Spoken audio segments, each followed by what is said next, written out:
ever really listened to the sound of birds singing?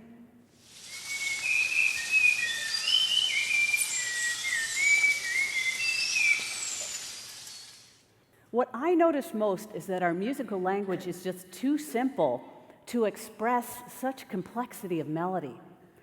Listen to the sound of this air siren and notice the smooth sound of an undivided pitch continuum.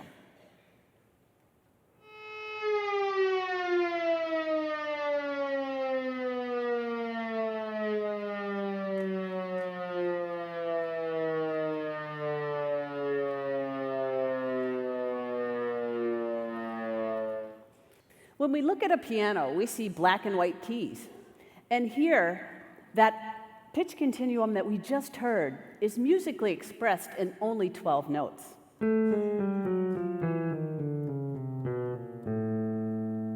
But we can hear so many more notes than this. So why is this black and white chromatic language, this 500-year-old musical language, still our gold standard in music? With the Tonal Plexus keyboard, I've been able to explore many more notes in between these black and white notes on the piano. I think of these new notes as colored pitches.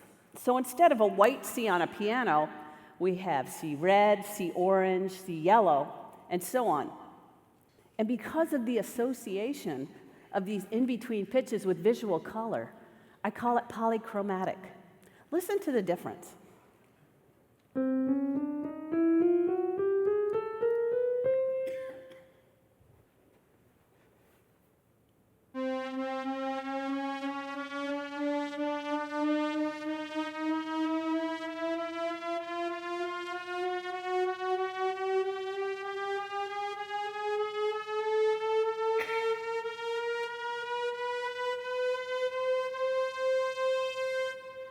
This polychromatic language opens up new worlds of musical sound through the use of pitch color.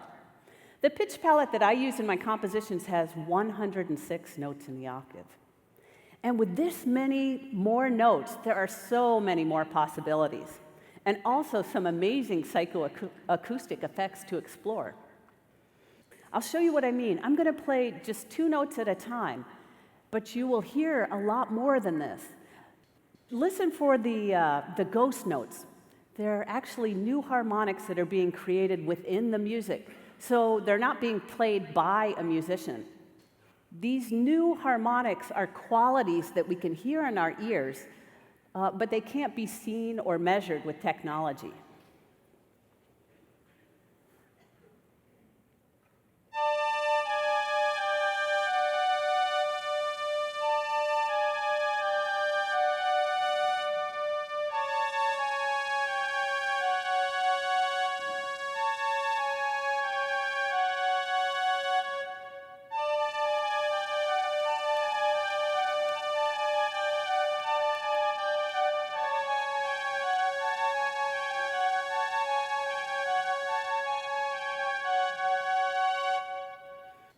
When I used to hear a piano or an electronic keyboard, I used to wonder, why do the upper octaves sound flat, even though they're technically in tune?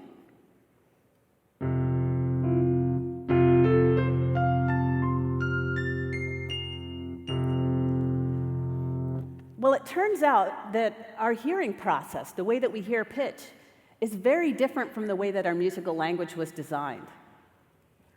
With advances in music technology, we can now create tonal languages that are more adapted to our ears and challenge them in new ways. I started my musical education with the organ, of all instruments, in junior high, and then played the saxophone in high school. And since then, I've been exploring a lot of other instruments, woodwinds, percussion, and strings, and most recently, some really visionary electronic music controllers.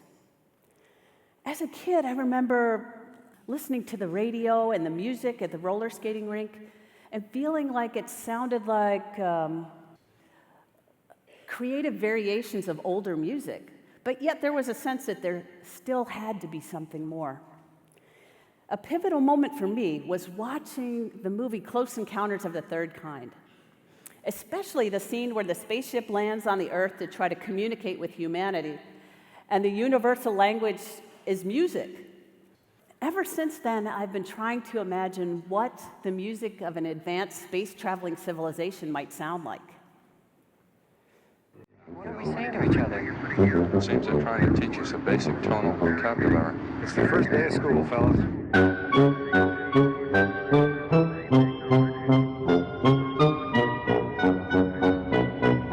Take everything from the lady.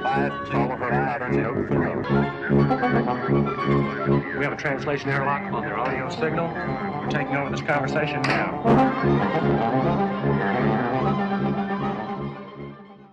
It's so interesting to me that in the sci-fi genre of movies, the visual imagery is just breathtaking. But any soundtracks depicting the music of the future are always based on styles of the past. Is it really more difficult for us to imagine what the music of the future might sound like? In college, when I was studying music composition, I found it really hard to be inspired with the black and white chromatic language. It felt like everything had already been done. And everything had been explored, and all that was left were creative variations in an old and very limited system. And this led me to explore the world of micro-tonal music, which has more than 12 notes.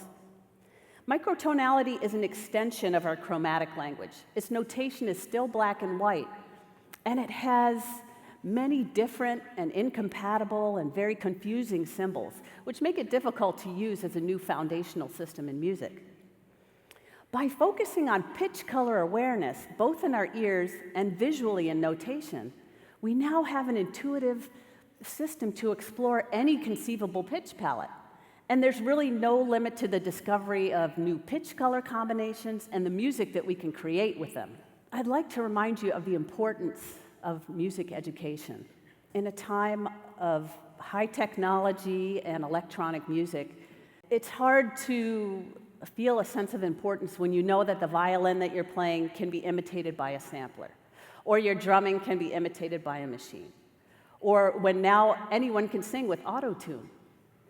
But the real value in the study of music comes through the practice. It's that long process where we develop awareness and a diversity of perspectives, and most of all, a lot of patience.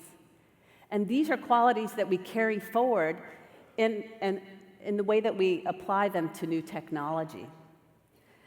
That's the way it's been for me. The guitar, the violin, the keyboard, and the saxophone have really helped me to have a diverse perspective and an openness to approach a new keyboard with hundreds and hundreds of buttons and try to explore different tonal languages and figure out how to assign the pitches on there to gain an expressive musical fluency, a technical fluency of scales, chords, arpeggios, and just as importantly, to make sure that that system is intuitive, because the idea of 106 pitches in one octave gives anyone a headache, I'm sure. But when we simplify it and associate it with pitch color, then it becomes a language that's more easily taught and written down in notation, and ultimately, we can have new musical compositions created with it. I think that most importantly, my journey in music has really fostered a sense of creative curiosity. And it's something that I carry forward in everything in life. But most importantly to my passion in music, to continue to explore new tonal languages and develop new systems, intuitive systems. Our black and white chromatic language is just the tip of the sonic iceberg, with so many more musical shapes and colors yet to be discovered. Music is an evolving language. I want to leave you with a sense of the unending worlds out there, just waiting to be explored. This idea sparks my imagination every day, and it's what really excites me about music. You know, it seems like we're seeing higher resolution TVs almost every year now. Isn't it time to dream of high-resolution pitch color music and audio technology that's optimized to support it? I'm going to play a polychromatic composition for you now called Slipstream, and hopefully give you a sense of that open future in music, all these new musical languages that are just waiting to be discovered.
Thank you.